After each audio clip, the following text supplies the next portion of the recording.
તથા સંસારની તમામ સમસ્યાઓમાંથી મુક્તિ એટલે ભગવાન તથા ગુરુના ચરિત્રોની સ્મૃતિ. શ્રીજી મહારાજે સ્વયં સ્વમુખે આપણને આજ્ઞા કરી છે કે મારા ચરિત્રો સર્વેએ સંભાળવા. પુરુષોત્તમ બોલ્યા પ્રીતેમાં સાધન માત્રની સામે શ્રીજી મહારાજે ચરિત્રોને મૂક્યા છે. ભગવાનના ચરિત્રગાન કરવામાં નિત્ય તાન રાખવું. ચરિત્ર આગળ બીજા સાધન તુચ્છ છે. એટલે દુનિયા માત્રના સાધનની સામે ભગવાનના આ ચરિત્રોની સ્મૃતિ કરવી એ તુલ્ય આપણને બતાવે છે. અને એટલા માટે જ સત્સંગ દીક્ષા ગ્રંથની અંદર મહંત સ્વામી મહારાજે 133મા શ્લોકની અંદર આપણને આજ્ઞા કરી, કાર્યમ લીલા ચરિત્રાણામ સ્વામિનારાયણ પ્રભો. સ્વામિનારાયણ ભગવાનના લીલા ચરિત્રોનું એ સ્મરણ કરવું. શ્રીમદ ભાગવતની અંદર તો સર્વે વિપત્તિમાંથી મુક્તિ મેળવવાનું માધ્યમ જ હરિસ્મૃતિ બતાવીશ. હરિસ્મૃતિ સર્વ વિપત વિમોક્ષણમ. શ્રીહરિની સ્મૃતિ જ સર્વે એ આપત્તિઓમાંથી આપણને મુક્તિ અપાવનારી છે. તો એવી દિવ્ય ને કલ્યાણકારી સ્મૃતિ આજે આપણે કરવા જઈ રહ્યા છીએ. ભગવાનની સ્મૃતિ પણ ઘણા બધા પ્રકારની છે. નિષ્કુળાનંદ સ્વામીએ હરિસ્મૃતિ નામનો ગ્રંથ લખ્યો છે. એમાં 7 પ્રકારની સ્મૃતિની વાત કરી છે. એમાં સ્વરૂપ ચિંતામણી, થાળ ચિંતામણી, લીલા ચિંતામણી, દર્શન ચિંતામણી, મહાત્મ્ય સુખ અને છેલ્લે મૂર્તિ ચિંતામણી. તો 7 પ્રકારની આ સ્મૃતિમાંથી આજે લીલા ચિંતામણીનું સ્તવન કરવાના છીએ. લીલા ચિંતામણી એટલે ભગવાનના લીલા ચરિત્રો. ચરિત્રો પણ ભગવાનના ઘણા બધા પ્રકારના છે. મહારાજે ઘણા બધા પ્રકારની લીલાઓ કરી છે. આપણા સંપ્રદાયના ગ્રંથોમાં લગભગ 13 પ્રકારની લીલાઓનું વર્ણન કરવામાં આવ્યું છે, જેવી કે સ્નાન લીલા, ભોજન લીલા, પરિવેષણ, હાસ્ય, અશ્વ, રંગ, મંદવાડ, રીસાવાની લીલા આદિ અનેક પ્રકારની લીલાઓ મહારાજે કરી છે. એમાંથી પણ આજે આપણે શ્રીજી મહારાજના ધામ ગમન નિમિત્ત શ્રીજી મહારાજે ગ્રહણ કરેલ મંદવાડ લીલા એટલે કે રુગણ લીલા અને સાથે છેલ્લે ધામ ગમન લીલાનું એ અહીંયા આપણે પાન કરવાના છીએ. સંપ્રદાયના પ્રમાણભૂત ગ્રંથોની અંદર શ્રીજી મહારાજના 7 મુખ્ય એ મંદવાડના પ્રસંગોનું વર્ણન આવે છે. બીજા નાની મોટી બીમારીઓ થોડી ઘણી વર્ણન આવે છે, પણ મુખ્ય 7 પ્રકારનું. એમાં પણ ભક્ત ચિંતામણીની અંદર મહારાજના 6 આ મંદવાડનું વર્ણન 160મા પ્રકરણની અંદર કરવામાં આવ્યું છે. એમાં આ બધા જ 6 મંદવાડ શ્રીજી મહારાજે કયા સ્થાનમાં, કયા મહિનામાં, કયા વર્ષમાં અને કઈ તિથિએ ગ્રહણ કર્યા હતા એનું આખું વર્ણન આની અંદર કરવામાં આવ્યું છે. જેમાં પ્રથમ મંદવાડ શ્રીજી મહારાજે સંવત 1862 પોષ મહિનાની અંદર અગતરાયની અંદર શ્રીજી મહારાજ બિરાજમાન હતા ત્યાં ગ્રહણ કરેલો. મૂળ તો શ્રીજી મહારાજ ગઢપુરમાં હતા અને પર્વતભાઈને શ્રીજી મહારાજના ઘણા વખતથી દર્શન થયેલા નહીં, એટલે અત્યંત અકળાઈ ગયેલા કે મહારાજના પ્રગટ સાક્ષાત દર્શન નથી થયા અને અત્યંત તાલાવેલી લાગેલી. એટલે એ પ્રસંગે શ્રીજી મહારાજ પોષ મહિનો અને કડકડતી ઠંડી અને રાત્રે જ મહારાજ ત્યાંથી નીકળ્યા. બધા સખાઓને તૈયાર કર્યા કે અત્યારે જ નીકળવું છે. અને મહારાજ આખી રાત કડકડતી ઠંડીમાં એ મુસાફરી કરીને વહેલી સવારે અગતરાયમાં મહારાજ પહોંચ્યા. અને પર્વતભાઈને પણ અંતર્યામીપણે ખબર પડી ગયેલી, એટલે બધી જ તૈયારીઓ એ કમ્પ્લીટ રાખેલી. સ્વાગતથી માંડીને આ બધું મહારાજ પધાર્યા અને સ્નાનાદિ લીલા કરીને મહારાજ ભોજન આદિ કર્યું. બધા હરિભક્તોને મળ્યા. પર્વતભાઈને પણ દર્શન થયા અને ખૂબ આનંદ થયો. અને બીજે દાડે મહારાજ નીકળી. એક જ દિવસ માટે મહારાજ ઠેઠ ગઢડાથી સોરઠ એ મહારાજ પધારેલા. તો બીજે દિવસે સવારે વહેલું મહારાજને નીકળી જવું હતું ને એ વખતે મહારાજ તૈયાર થયા તો ઘોડી મળે નહીં. એટલે મહારાજે પર્વતભાઈને પૂછ્યું તો મહારાજે કહ્યું કે ભાઈ એ તો એમનો દીકરો મૂળજી અને ગામના હરિભક્તો એ બધાએ ઘોડી ક્યાંક વાડીમાં બાંધી દીધેલી. એટલે મહારાજ કહ્યું ચાલો આપણે વાડીએ જઈએ. એટલે પછી વાડીએ ગયા ત્યાંથી ઘોડીના બધું મળી ગયું અને મહારાજ એમના આગ્રહથી એક દિવસ વધારે રોકાયા. એટલે 2 દિવસ લાભ આપીને ત્રીજે દિવસે સવારે પુનઃ મહારાજ વહેલી સવારે ત્યાં ઘોડી પર બિરાજમાન થઈ અને નીકળ્યા. ગામના પાદરની અંદર આવ્યા ને એ વખત ઘોડીએ જબરજસ્ત થોડું એ તોફાન કર્યું અને 2-3 વખત ઝાડ થઈ ગઈ. મહારાજ ઘોડી પર ઉતરવા ગયા અને વળી પાછી ઝાડ થઈને એમાં મહારાજ નીચે પડ્યા અને મહારાજના જમણા પગનું હાડકું એ ભાંગી ગયું. એટલે મહારાજને જોડીમાં સુવારીને પર્વતભાઈને ઘરે લાવ્યા અને ગામની અંદર એક વાળંદ એ વૈદ્યનું કામ કરતો તો એ આવ્યો. મહારાજને પગે પાટો બાંધી દીધો અને કહ્યું કે ખાટું અને કાંઈ પણ પ્રકારનું દહીં, છાશ કે કાંઈ પણ ખાટું ખટાશવાળું એ ખાવાનું નહીં. અને અને 2-3 દિવસ થયા. મહારાજને ખૂબ પીડા રહી. મહારાજ એ વખતે એવું બોલતા હતા કે હવે દેહ નહીં રહે. હવે આ મહારાજનો પ્રથમ મંદવાડ 25 વર્ષની ઉંમરે આવેલો અને મહારાજ આવું કહેતા હતા. પણ પર્વતભાઈ આ બધા હરિભક્તોની ખૂબ પ્રાર્થનાથી મહારાજ મંદવાડમાંથી બેઠા થયા. મહારાજ કે દહીં લાવો, દહીં ખાવું છે. એટલે પર્વતભાઈ કહ્યું કે મહારાજ દહીં ખાવાની તો ખાટું ખાવાની ના પાડી છે અને આજે તો પાછો એ પાટો બદલવા આવવાનો છે. મહારાજે અટ લીધી કે ના, દહીં જ લાવો. એટલે છેવટે મહારાજને દહીં આપ્યું. મહારાજ દહીં જમતા હતા ને એ જ વખતે પેલો વાળંદ પાટો બદલવા માટે આવ્યો અને જોયું તો મહારાજ દહીં ખાતા હતા. એટલે એ તો એકદમ જરા ગુસ્સે થઈ ગયો અને કહ્યું કે તમે આને ભગવાન કહો છો? તો મહારાજ એકદમ હસવા માંડ્યા અને કહ્યું, ભાઈ તું પેલા પાટો તો છોડ, જોતો ખરો છે શું. એટલે પેલો બબડતો પાટો ખોલ્યો, જોયું તો કાંઈ જ નહીં, કોઈ ચિહ્ન જ નહીં, પગ ભાંગ્યાનું કે વાગ્યાનું કોઈ લક્ષણ જ નહીં. અને એ તો એકદમ આભો જ બની ગયો. અને મહારાજે પણ એને દિવ્ય દર્શન કરાવ્યા ને તો પગમાં જ પડો કે આપ ભગવાન સાચા. મહારાજ એકદમ પછી હસ્યા અને પછી પર્વતભાઈને કહ્યું કે તમારી અરજી સાંભળીને અમે અહીંયા દર્શન દેવા આવેલા અને હવે અમને રજા આપો. તમારી સેવા પણ તમે અમારી કરી છે અને હવે અમને રજા આપો. એટલે મહારાજને ત્યાંથી એ વખતે પર્વતભાઈ રજા આપી. મહારાજ પુનઃ ગઢડા આવે. એટલે આ પ્રથમ મહારાજે 25 વર્ષની ઉંમરે મહારાજે માંદગી ગ્રહણ કરેલી. ત્યાર પછી આ રુગ્ણલીલાની અંદર આગળ વધીએ તો લગભગ ત્યાર પછી બીજા 8 વર્ષ પછી એટલે લગભગ 33 વર્ષની ઉંમરે સંવત 1870ની અંદર શ્રીજી મહારાજે મંદવાડ ગ્રહણ કરેલો. લગભગ આપણે જાણીએ છીએ સંપ્રદાયના ગ્રંથોમાં કે એ વખતે 69 ભયંકર દુષ્કાળ પડેલો અને 1 વર્ષ પૂર્વેથી જ મહારાજે આગાહી કરેલી, બધા હરિભક્તોને ચેતવેલા આ બધું થયેલું. સંવત 1870ની અંદર જન્માષ્ટમી મહારાજે ગઢડામાં કરી. મહારાજ છુપાવેશે રહ્યા અને કેશ વધારા ગામો ગામ ફર્યા. બધા હરિભક્તોને પણ મહારાજે એ વખતે પોતાનું ભક્તવત્સલપણું કે એક હરિભક્તની સંભાળ મહારાજે લીધી અને મહારાજ જાતે ફરેલા. તો ગઢડાની અંદર મહારાજે જન્માષ્ટમી કરીને મહારાજની કૃપાથી ઈચ્છાથી એ વખતે વરસાદ ખૂબ સારો પડ્યો અને આ બધું થયું ને હજી કાળનો કોપ સંપૂર્ણ શમ્યો નહોતો. એટલે શ્રીજી મહારાજે વિચાર્યું કે ભાઈ આ કાળના કોપને પોતાના ઉદરમાં સમાવો અને એનું શમન કરવું. એટલે આવો સંકલ્પ કરીને મહારાજ ગઢપુરથી એ નીકળ્યા અને ત્યાંથી બાદરા પધાર્યા.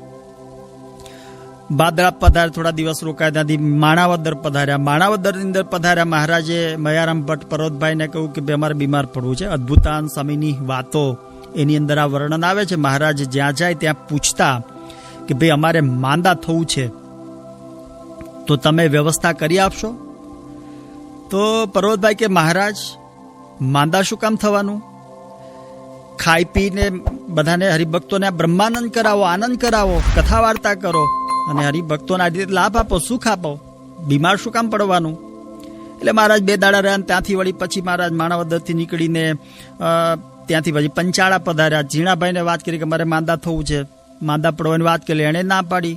ત્યાંથી વળી પીપળાણા ગયા. નરસિંહ મહેતાને વાત કરી તો એમણે પણ ના પાડી. અને એમ કરતા ફરતા મહારાજ આ જન્માષ્ટમી પછી નીકળ્યા અને ફરતા જાળિયાની અંદર આવ્યા અને ભાદરવો ઉતરવા આવેલો એ વખતે. અને વરજાંગ જાળિયાના હીરા ઠક્કર બહુ જ એવા પ્રેમી ભક્ત, નિષ્ઠાવાળા ભક્ત. અને મહારાજે હીરાભાઈને વાત કરી કે અમે બધે ફર્યા પણ કોઈ અમારી મરજી, અમારી રુચિ એ જાણી શક્યું નથી અને અમારે મંદવાડ ગ્રહણ કરવો છે તો તમે વ્યવસ્થા કરી આપો. તો પ્રેમી ભક્ત હતા. એણે કહ્યું, મહારાજ, અમારા અહોભાગ્ય કે અમને આવો સેવાનો અવસર ક્યાંથી મળે. આપ ખુશીથી અહીંયા રહો અને આપ બીમારી ગ્રહણ કરો. મહારાજ કે અમને એકાંત જોઈએ છે. તો એમના ઘરની પાછળ એક વાડો હતો અને એકાંતવાળું ઘર હતું. એટલે મહારાજ કહ્યું, બરાબર છે, અહીંયા ઢોલિયો લઈ આવો. અને ત્યાં ઢોલિયો ઢાળી દીધો. અને મહારાજની સાથે એ વખતે કોઈ વધારે નહોતું. નાજા જોગ્યા હતા, ભગુજી હતા અને મૂળજી બ્રહ્મચારી. આ 3 જણા જ હતા.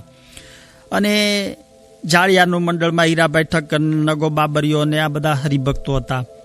એટલે મહારાજે ત્યાં આ રીતે મંદવાડની શરૂઆત કરી. હવે જો આપણે બીમાર પડીએ અને ભગવાન બીમારી ગ્રહણ કરે છે ને, એ જુદા પ્રકારની છે. આ ભેદની આપણને અહીંયા ખબર પડે. હવે આ કેવું છે કે ભાઈ બહારથી નોકરીથી આવ્યા ને કોટ ઉતારીને ખીલે ટીંગાડવો અને બાજુ જવો ત્યારે કોટ પહેરીને જતું રહેવાનું, એના જેવું આપણને દેખાય. કે મહારાજ ડોલિયા ઉપર સૂતા અને મહારાજે તાવને ગ્રહણ કરો અને કાળ ઝાડ, આમ કાળ જ્વર જેને આપણે કહીએ, આમ જેને ઘણી વખત કહે કાળો તાવ મગજની અંદર ચડી જાય, આવો તાવ, લાલ ઘૂમ શરીર થઈ ગયું થોડી વારમાં. અને આમ ધગેલ લોઢા જેવું કપાળ અને શરીર આખું ધ્રુજવા માંડ્યું. અને આ તો આમ ગણતરી સેકન્ડોમાં જ. એટલે મહારાજે એકદમ કહ્યું કે ભાઈ શું જોઈ રહ્યા છો, ગોદડા ઓઢાડો. એટલે ભગુજીને બધા લઈ આવ્યા, ગોદડા ઓઢાડ્યા અને આ બધું થવા માંડ્યું. હવે તાત્કાલિક મહારાજે આખું આમ બદલી નાખ્યું. એટલે આ બધાને બીક લાગી. ભગુજીને એમ થયું કે ભાઈ આ તો ભગવાન છે, કંઈક અકળ લીલા કરે તો સત્સંગને આપણે જવાબ શું આપવો, કારણ કે આખો સત્સંગ આપણે માથે છાણા થાપશે. એટલે એનાથી રેવાયેલ મહારાજને સહેજે પૂછ્યું કે મહારાજ, સત્સંગને ખબર કરીએ, ખબર આપવી છે. તો મહારાજ કે ખબર આપવી હોત તો અહીંયા શું કામ આવત. અને મહારાજે કહ્યું કે સેવા ન કર્યો તો હાલતા થાવ, અહીંથી નીકળી જાઓ. અને ખરેખર આમ કાળો તાવ વ્યાપ્યો, માણસ આમ બોલવાનું કંઈ ભાન ના હોય, શું બોલે એને ખબર ના પડે, આમ અસ્તમ સ્પષ્ટમ બોલે, આ બધું થાય. એટલે મહારાજે પણ મંદવાડનું જોર એવું બધું વધારી દીધું, અન્નનો ત્યાગ કરી દીધો અને શરીર સંપૂર્ણ ક્ષીણ થઈ ગયું, વીકનેસ. અને સવારે સ્નાન કરો તો 2 ઉપાડીને લઈ જાય ને સ્નાન કરાવે. એમ કરતાં કરતાં 11 ઉપવાસ થઈ ગયા. ખબર આપવાની તો ના પાડેલી, પણ ધીમે ધીમે સમાચાર સ્પ્રેડ આઉટ થયા. મુક્તાનંદ સાંઈ ખબર પડી, એક જોડ લઈને તાત્કાલિક આવી ગયા. અને બીજા આજુબાજુમાં જે સંતો છે આવી ગયા, હરિભક્તો આવવા માંડ્યા. હવે મહારાજે ચરિત્રો પણ કેવા વિચિત્ર કરે કે જે હરિભક્તો આવે, હવે મન તો અળવિતરું છે જ માકડા જેવું, તો જાત જાતના ઘાટ સંકલ્પ કર્યા કરે. મહારાજ જે આવે, સારો કે મોળો, જે સંકલ્પ મનમાં ચાલતો એને કેવા માંડ્યા. એટલે હરિભક્તોને મૂંઝવણ થઈ ગઈ કે ભાઈ હવે આ તો મહારાજ. અને મુક્તાનંદ સ્વામી પણ વિચાર્યું, કારણ કે મસ્ત જાતિ ભગવાનની ઈચ્છા આવે તેમ ઓચરે, સંત સુણી સુખ પામે, અસંતને અવળું કરે. હવે એમાં નિષ્ઠાવાળો હોય એને તો બહુ વાંધો ના આવે, પણ ગુણભાવે તો અવળું પડે. ને આ તો અલમસ્ત જાતિ મહારાજની, એટલે એ તો કાંઈ નહીં, આવું બધું બોલાવેલ. મહારાજે મુક્તાનંદ વિનંતી કે કૃપાનાથ, જીવ તો આવા જ હોય, માટે જો બધાનું આવી રીતે કહેવા માંડશો તો બધાને મૂંઝવણ થશે. મહારાજ કે એમ છે તો કે હવે નહીં બોલીએ, તરત બંધ. તો આવી રીતે મહારાજે જબરજસ્ત આલાપ પ્રલાપ થાય અને અસંબદ્ધ બધું બોલે, આ બધું થાય. અને એમ કરતાં કરતાં બીજા 2-3 દિવસ ગયા અને મુક્તાનંદ સ્વામી વિનંતી કરી કે મહારાજ, આજે 13 ઉપવાસ થયા છે, માટે ભક્તોને અર્થે થોડુંક જમો તો સારું. નિર્જળ ઉપવાસ, કાંઈ જ નહીં. અને મહારાજે પણ અરજી સ્વીકારી છે. મહારાજ કે પેંડા, બરફી, જલેબી મંગાવો. એટલે હીરા ઠક્કર બિચારા ભોળા માણસ, ખબર નહીં કે આ ટાઈમે આ મહારાજની રૂચિ મરજી બોલાય. એણે કહ્યું કે મહારાજ, આ મધરાતે જલેબી ક્યાંથી મળે, અને જલેબી માટે તો આથો નાખવો પડે. હવે મહારાજે જલેબી માગી, ખોટી નથી માગી, કારણ કે દશેરાનો દિવસ હતો, આ રાત છે દશેરાની. અને જલેબી તો હોય જ, કારણ કે દશેરાના દાડે જલેબીનું આપણે જાણીએ છીએ. તો મહારાજ એકદમ તાળું ક્યાં કે ભાઈ ભુજની બજારમાં જોઈએ એટલી જલેબી મળે છે, તમે મને પાછળ માટે ના પાડો છો. મહારાજ કે જલેબી ના મળે તો જવનો પોંક લાવો. ત્યાં વળી ભગુજીથી બોલાઈ ગયું, કારણ કે આમ અનુસંધાન ના રહ્યું. અને મહારાજ આ આસો મહિનો ચાલે, દિવાળી, ઘઉં તો જ વાવવાની સિઝન છે, તો અત્યારે ક્યાંથી હોય. તો મહારાજ કે આખી દુનિયામાં લાખો મણ ઊભા છે અને મને મુઠ્ઠી માટે ના પાડો છો. એટલે તરત ચૂપ થઈ ગયા. અને એ વખતે હીરા ઠક્કર અને નગો બાબરીઓ બંને જણા ઘોડી લઈને ઉપડ્યા ભાયાવદર. અને ત્યાંના જુણાભાઈ દરબારને જગાડ્યા અને કહું કે આવી રીતે છે. એ મૂંઝાયા કે ભાઈ હવે અધરાતે કોને આપણે કેવું, તો કે ચાલો કંદોઈ પાસે જઈએ તો ખરા. અને કંદોઈ પાસે ગયા. ભાગજોગ આ દશેરાના બધું ચાલતું એટલે એની પાસે હાથો રેડી હતો. એટલે કહું કે હું હમણાં જ પાડી આપું છું. એટલે રાત્રે એણે એ જલેબી સારી રીતે પાડી આપી અને બંને જણા ત્યાંથી લઈને આવ્યા. આ બાજુ ભગુજીએ પણ પોંક માટે તજવીજ કરી, એટલે પોંક પણ આવી ગયો અને મહારાજને પોંક અને જલેબી આપ્યા. હવે વિચાર કરો કે 13 દિવસના નિર્જળ ઉપવાસ છે અને સખત તાવ છે અને ભયંકર તાવની અંદર જલેબી અને પોંક ખાય તો માણસ ઉપડી જ જાય. તો મહારાજ પોંક અને જલેબી 13 દિવસના ઉપવાસ પછી એ મહારાજ જમ્યા અને જમીને મહારાજ પોટી ગયા. અને હજી તાવની અસર તો સંપૂર્ણ હતી જ, એટલે આમ બધું અસંબદ્ધ બધું બોલતા હતા. તો એ વખતે મહારાજે નવો ઓર્ડર છોડ્યો. મહારાજ કે ગંગાનું પાણી લાવો, કે 100 બેડાથી નાવું છે. હવે 100 બેડા એટલે શું કહેવાય? આ એકદમ આમ વીકનેસ ના આવી પરિસ્થિતિ. તો મહારાજ કે ના, અમારે નાવું છે. તો વળી આ બધા મહિલા હરિભક્તો પણ અખંડ સેવામાં હતા. તે બધા 20 બેડા પાણી લઈ આવ્યા. પાછળ વાડામાં ખાટલો મૂકીને ભગુજીએ બધી વ્યવસ્થા કરી દીધી. 10 બેડાથી નવરાયા. મહારાજ પૂછતા જાય કે રેલો વેણુ નદીમાં પહોંચ્યો? એટલે ભગુજી સમજી ગયા અને કહ્યું કે ભાઈ નીચે પેલું તાંસડું મૂકો અને ભરીને નદીમાં નાખી આવો. અને મહારાજને કહ્યું કે મહારાજ વેણુ નદીમાં રેલો પહોંચી ગયો. મહારાજ કે તો હવે અમે સાજા થઈ ગયા. જાણે સ્વિચ પાડીએ અને લાઇટ ચાલુ થાય, સ્વિચ પાડીએ અને બંધ થાય, એ મહારાજે આ 13 દિવસ પછી મંદવાડને ત્યાં સ્ટોપ કર્યો. મહારાજ થોડું જમ્યા, નાયા અને મહારાજ પોટી ગયા. અને રાત્રે જાગ્યા અને મહારાજે કહ્યું કે હવે અમે સાજા થઈ ગયા. અને રાબ મહારાજે પીધી. એ દિવસ હતો ભીમ એકાદશીનો, કારણ કે આજે જેઠ સુદ દશમ, આવતીકાલે જેઠ સુદ એકાદશી એટલે કે ભીમ એકાદશીના દિવસે મહારાજ સંપૂર્ણપણે સ્વસ્થ થયા. અને રાત્રે ઉઠીને મહારાજ કે ચાલો હવે અમારે ગઢડા જવું છે. બધાને મૂંઝવણ દે કે આ પરિસ્થિતિમાં ગઢડા કેવી રીતે લઈ જવા? તો કે ના, કે અત્યારે જ જવું છે એટલે ગાડું તૈયાર કરો. તો ગાડામાં વળી ગાદલો ને આ બધું પાથી દીધું, વ્યવસ્થિત તૈયાર કરી દીધું. મહારાજને પોટાડ્યા.